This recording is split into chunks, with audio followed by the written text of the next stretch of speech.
Баткен окуялары, жакында болгон окуяларда ошо жарадар болгондорго дагы компенсация берилсин, ошол сентябрь, октябрь, ошо 2022 жылда айтып атам да.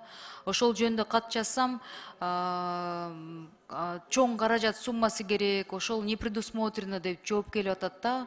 Бул боюнча сиздин ой пикириңиз кандай?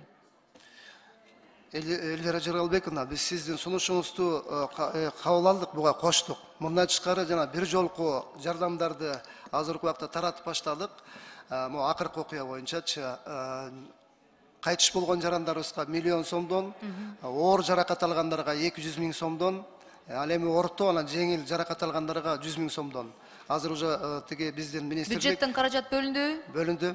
Ошон акыркы Баткенде болгон окуяларда жарадар, каза болгондорго жардам боюнча ушу жазган мен катымды киргиздиңер, Ооба, биз жеринде обл администрацияда комиссия карап, кимге төлөп бериш керек. Себеп дегенде жарандар кимге алуучу болот, ошону тастыкташ керек обл администрацияланчы. Тизмелерди ошолор берет экен анда. Кимге төлөш керек деген.